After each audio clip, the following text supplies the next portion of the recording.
আইএলসে 25% marks carry করে lexical resource, যেটাকে আমরা সহজ ভাষায় ভোকাবুলারি আকারে জানি।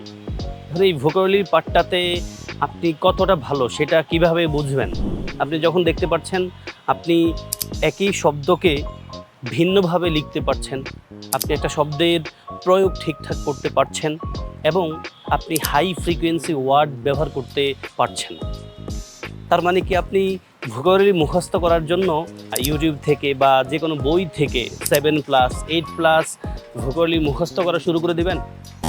না, কারণ ভোকাবুলারিকে আপনি মুখস্থ করে কখনোই রাখতে পারবেন না। আমি একটা কথা প্রায়শ বলি, হাড্ডি যেমন কখনো মাংস হয় না, ভোকাবুলারি কখনো মুখস্থ হয় না।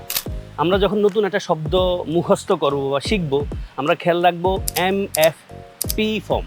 এম মানে হলো শব্দটার অর্থ জানবো, এফ মানে শব্দটার ফর্ম জানবো, শব্দটা কোন পার্টস অফ স্পিচ আকারে ব্যবহৃত হয়, এবং পি বলতে শব্দটার প্রনাউন্সিয়েশন শিখব। আমি তো একটা শব্দ মুখস্থ করছি র্যান্ডমলি কোথাও ব্যবহার করার জন্য না, শব্দটাকে কোনো না কোনো কনটেক্সটে ব্যবহার করতে হবে।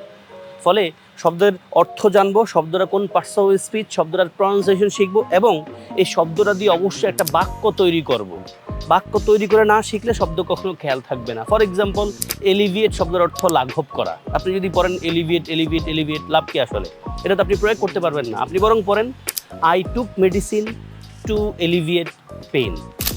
পাশাপাশি শব্দ আপনি লিস্ট ধরে মুখস্থ করবেন কি না, আপনি যে কোনো গল্পের বই ধরে বা ইউটিউব থেকে যে কোনো পডকাস্ট শুনে শুনে কনটেক্সট ওয়াইজ আপনি শব্দ পড়বেন, যেটা আপনাকে অনেক বেশি হেল্প করবে।